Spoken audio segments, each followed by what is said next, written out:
तो आज मालिक की अपार दया हुई, यहाँ सरायपाली में जो मूल ज्ञान का प्रचार हो रहा है। बहुत बड़े भाग होते हैं जीव के जब वो मूल ज्ञान को सुन पाता है, क्योंकि ये ज्ञान इतना गुप्त होता है कि बहुत ही ज़्यादा, ये ऐसा ज्ञान नहीं है कि आपको गलियों गलियों में सुनाई दे या फिर आपको टीवी में सुनाई दे, बहुत से महात्मा इसके बारे में बोल रहे हो। ये ज्ञान ऐसा ज्ञान नहीं है। ये ज्ञान ऐसा गुप्त ज्ञान है कि इसको देने के लिए निर्धारित समय पर कबीर साहब आते हैं और इसका प्रचार करते हैं। युगों युगों में जाकर ये ज्ञान कभी प्रकट होता है, और जब होता है तो बहुत बड़े विस्तार से होता है। हजारों लाखों जीव पार होते हैं और अपने असली स्वरूप को पहचान के इस जन्म मरण के रोग से यहाँ से मुक्त होते हैं। तो आज गुरु की दया हुई, जो सरायपाली में ये सत्संग हो रहा है। असल में इस दुनिया में आने का हमारा मकसद क्या है, जब तक हमें ये नहीं समझ में आया, जब तक हम इस इंसानी चोले में आए या ना आए एक बराबर रहे। जैसे बाकी जानवर आते हैं, खाते हैं, पीते हैं और एक दिन मर जाते हैं, वही हाल हमारा हुआ पड़ा है। केवल एक्स्ट्रा हम क्या कर पा रहे हैं जानवरों से, ये मकान बना लिया, दुकान बना लिया, ये नौकरियां कर ली, पैसा बैंक बैलेंस में डाल दिया, इससे ज़्यादा हम कुछ नहीं कर रहे हैं। सेम जानवरों वाला ही जीवन है हमारा भी। गर्भ से बाहर आए, खाया पिया, फिर मर गए, फिर गर्भ में चले गए। 1,84,000 ऐसी ही चलती है। लेकिन अगर हमें इंसान जन्म मिला है तो मालिक की दया हुई है, अपार दया हुई है। अब हमने इस दया को वैसे ही नहीं जाने देना है, इस दया को समझना है, समय वैसे ही नहीं बर्बाद करना है। इस दया को समझ के हमने इस जन्म को सफल करना है। इंसानी जन्म क्यों मिला है, हमने ये जानना है। तो इस इंसानी जीवन का जो मकसद है वो केवल एक है, और वो है जन्म मरण से मुक्ति। उसके अलावा हम जो कुछ भी करते हैं वो केवल समय बिताने के लिए करते हैं। खा लिया, पी लिया, नौकरियां कर ली, कोई काम धंधा स्टार्ट कर लिया, पैसे कमाने शुरू कर दिए, ये सब तुम्हारे जीवन का एक हिस्सा है, तुम्हारे जीवन का लक्ष्य नहीं है। लक्ष्य कुछ और है। जैसे हम स्कूल जाते हैं, बच्चों को भेजते हैं तो जूते पहनना, टाई लगाना, कपड़े पहनना, उसके बाद स्कूल बस को पकड़ना, उसमें बैठ के स्कूल जाना, ये सब उस चीज़ का हिस्सा है जो चीज़ हम वहाँ प्राप्त करने जा रहे हैं। पढ़ाई, अगर हम सारा कुछ तैयारी करके बस भी पकड़ लें और स्कूल में जाकर भी हम पढ़ाई ना करें तो ये सब बेकार है। कितनी अच्छी अच्छी ड्रेसें पहन लो, कितनी बड़ी बड़ी महंगी बसों में स्कूल चले जाओ, बड़े बड़े स्कूलों में नाम लिखवा लो, लेकिन पढ़ाई नहीं करी तो सब बेकार है। इसी तरह कितना ही पैसा कमा लो, कितना ही अच्छे घर बार बना लो, कितना ही कुछ कर लो, अगर मुक्ति प्राप्त नहीं हुई इंसान जो चोले में तो सब बेकार है। क्योंकि इंसान चोला छोड़ के तुम फिर वहीं चले जाओगे, कुत्ता बिल्ली बकरा बनोगे, हाथी घोड़ा बैल बनोगे, लोगों के खेत जोतोगे। वो जो बैल खेत जोत रहा है, कभी उससे जाके बात करके देखना कि हाँ भाई क्या हाल है, अब ठीक है। जब इंसानी जन्म मिला था तब समझा नहीं, अब सिर के ऊपर 2 सींग लगवा के अब रो रहा है। किसी भी गाय बैल बकरी के पास जाके देखना, उसकी आंखों के पास से ये आंसुओं की धारा निकलती है और वो जम चुकी होगी, पूरे आंसू निकल निकल के निशान बन चुके होंगे। इतना महादुख पा रहे हैं वो, लेकिन हमें नहीं समझ में आता। हमें लगता है क्या फर्क पड़ता है, जानवर बन भी गए तो क्या फर्क पड़ता है, एक बार बन के देखोगे ना तब समझ में आएगा।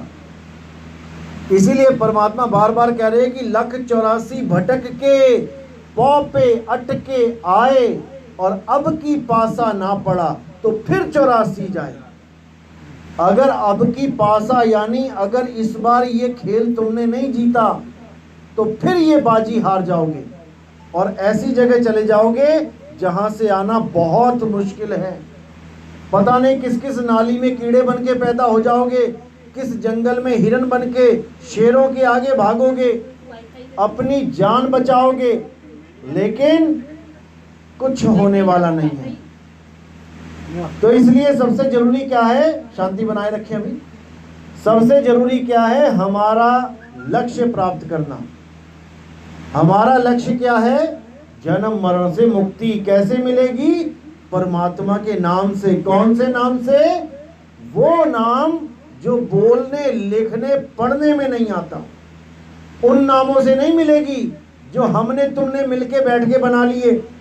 हिंदुस्तान में हिंदी भाषा चलती है तो हिंदी में बना लिए, अरब देश में अरबी चलती है तो अरबी में बना लिए, अंग्रेजों के देश में अंग्रेजी चलती है तो अंग्रेजी में बना लिए। ये तो घर की खेती हो गई। परमात्मा का नाम नहीं हुआ, घर की खेती हो गई। जिस भाषा में जो बैठा हुआ है अपनी अपनी भाषा के नाम बना के जपता रहे। फिर परमात्मा को खोजना क्या? फिर तो परमात्मा को जपना हो गया। लेकिन साहिब कहते हैं जपने से कुछ नहीं मिलने वाला। तुम्हें हीरा चाहिए कोहिनूर, जपते रहो कोहिनूर कोहिनूर। मिल जाएगा क्या?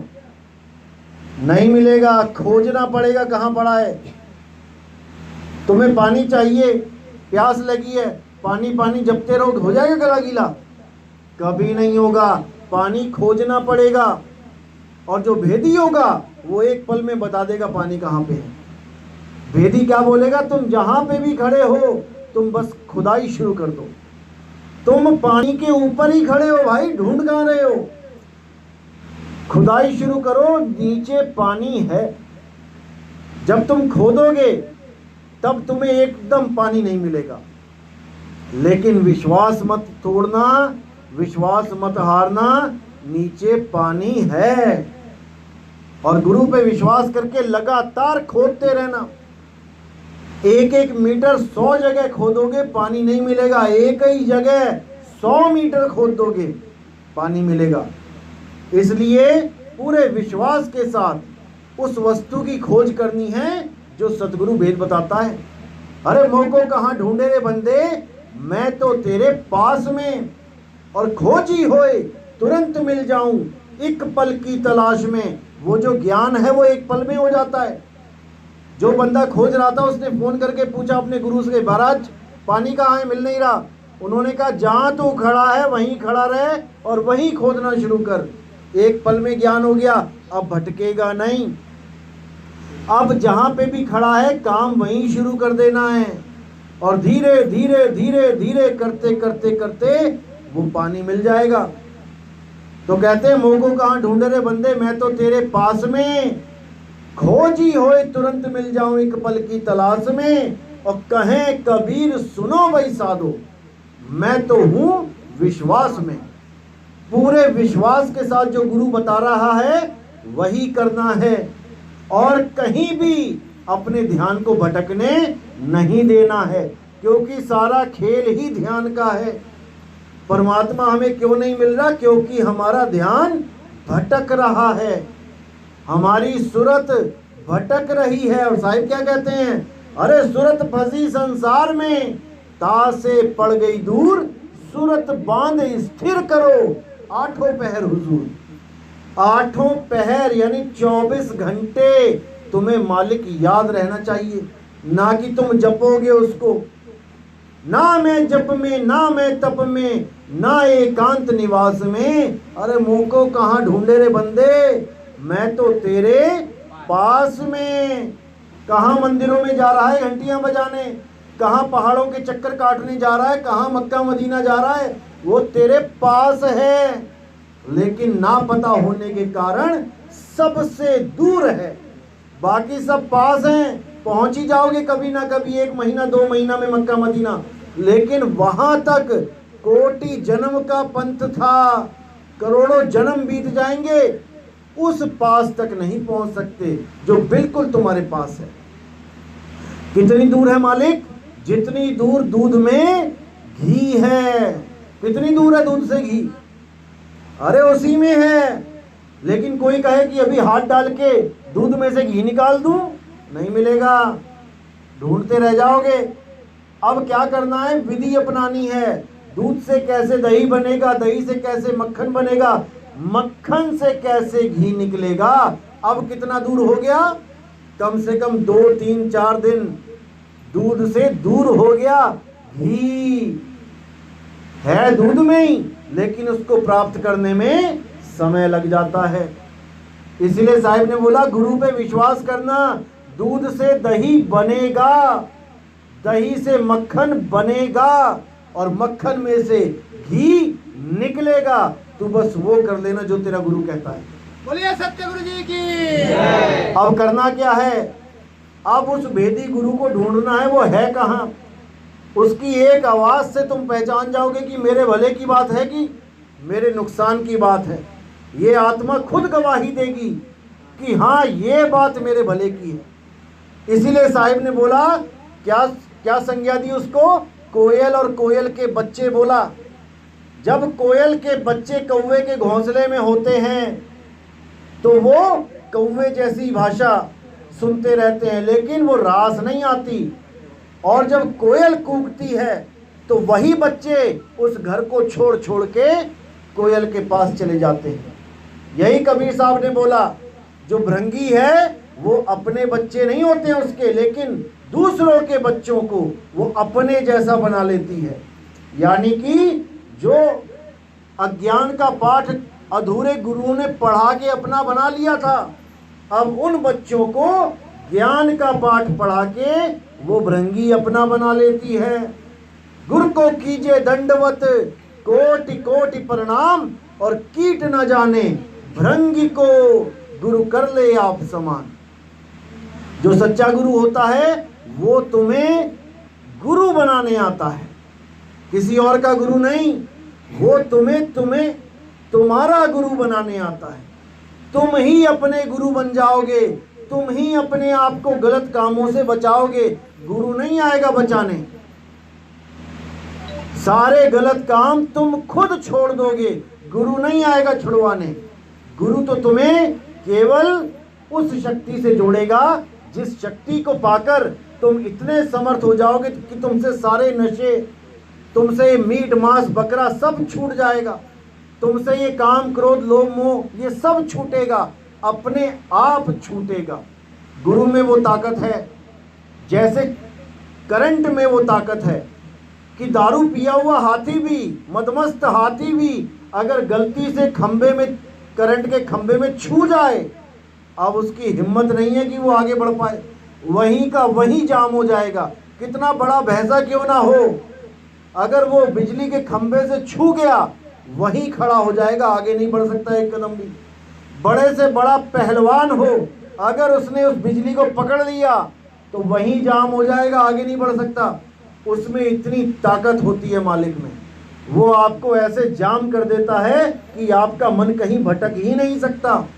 लेकिन तब जब आप उसके कनेक्शन में आ जाते हो, जब आप उसको अनुभव कर लेते हो, जब आप उसके संपर्क में आ जाते हो, फिर आप कहीं नहीं जा सकते, फिर आप अचल हो जाते हो, फिर आपकी सूरत कभी भटक नहीं सकती।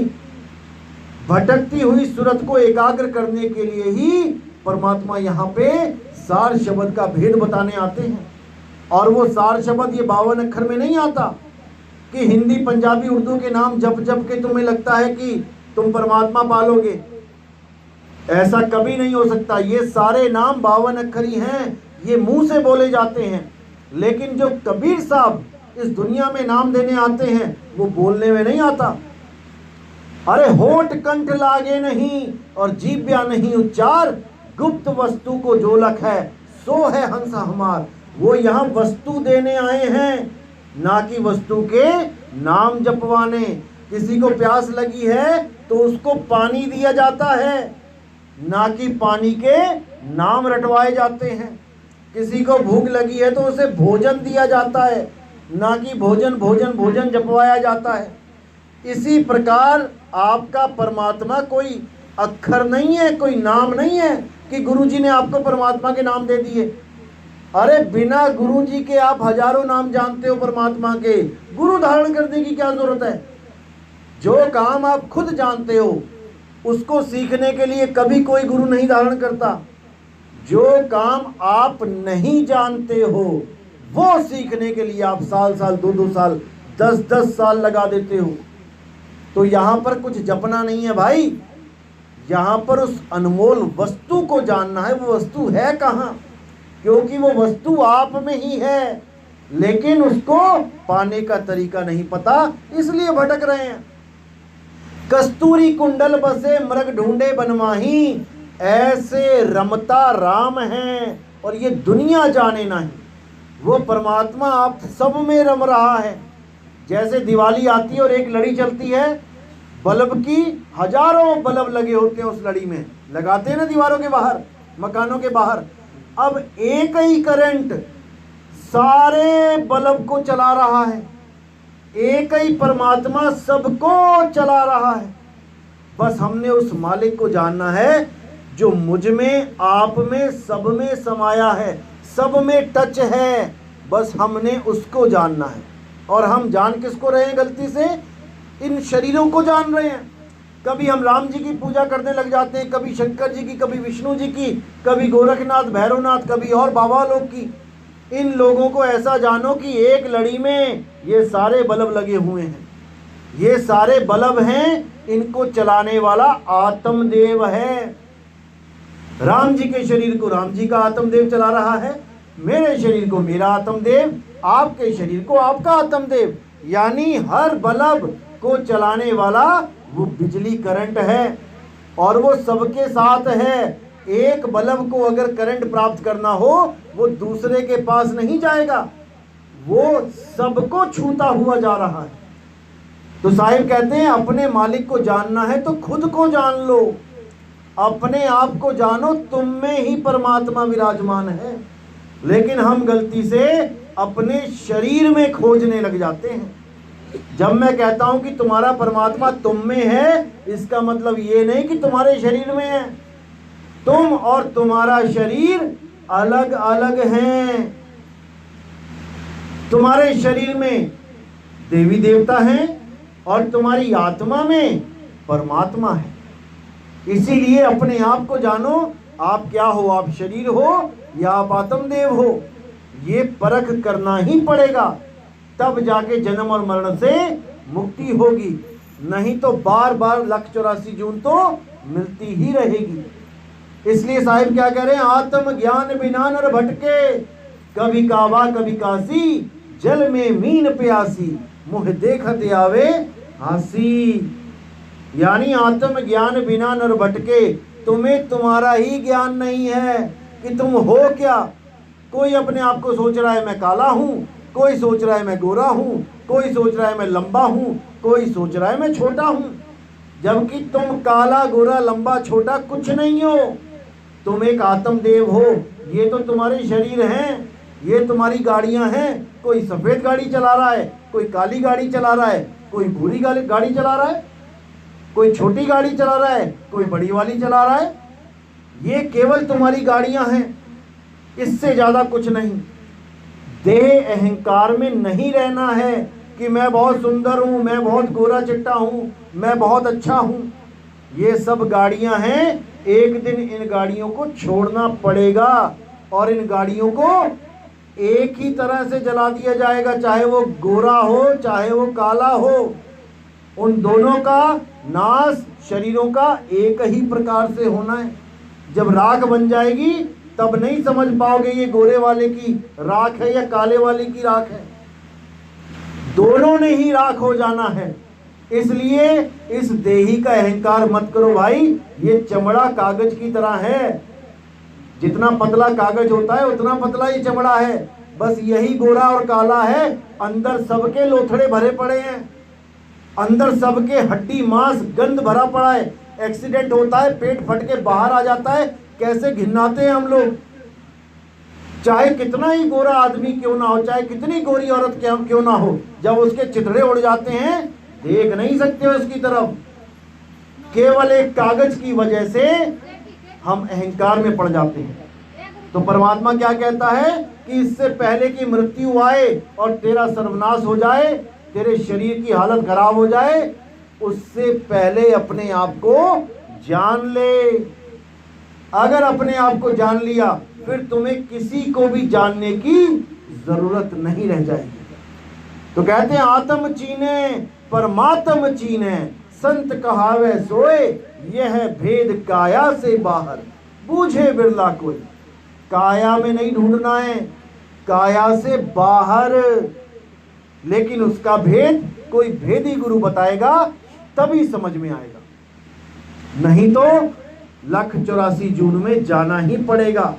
अभी तो पूंछ नहीं लगी है, फिर पूंछ भी लग जाएगी पीछे। इससे पहले कि पूंछ लग जाए, किसी संत महात्मा से पूछ लो कि वो रास्ता कहाँ है। तो इसी के साथ वाणी पे विराम देता हूं। और जो पहली दीक्षा वाले हैं, जो वो हाथ खड़ा कर दें, जो पहला नाम लेना चाहते हैं, प्रथम दीक्षा। जो पहली बार नाम लेना चाहते हैं वो हाथ खड़ा कर दें। 20-25 बना लेना माला। चलो अब समाप्ति करेंगे। बोले सतगुरु बंदी छोड़ सतगुरु सत्य कबीर साहिब की सदा ही जय हो, सदा ही जय हो मेरे वाले साहिब। जिन्होंने पहले नाम दीक्षा ली थी रायपुर में, दूसरी दीक्षा वाले वो हाथ खड़ा कर दें। जिन्होंने पहली बार रायपुर में जाके दीक्षा ली थी, होटल में आए थे, जो 5 लोग आए थे ना, 1 2 3 4 5 6, ये तो 7 हो गए। पहली बार रायपुर में कितने आए थे होटल में? 5 आए थे। आप लोग ने कहाँ ली दीक्षा? होटल में नहीं गए, होटल में दोबारा जब रायपुर आया था मैं, कहाँ कहाँ आए थे? रायपुर कहाँ, कौन सा गांव था? रायपुर से 30 किलोमीटर होंगे रायपुर से। हाँ याद है। और दूसरा कौन था साथ में? आप थे। ओके। उस गांव का नाम याद है? नहीं याद है। उस बंदे का फ़ोन नंबर है जिसके घर गए थे? लिया था किसी का नंबर? देखो जरा, आप चेक करो, नंबर है क्या उसका? शायद पूर्वा वाले लक्ष्मी भाई के पास था। उसके पास भी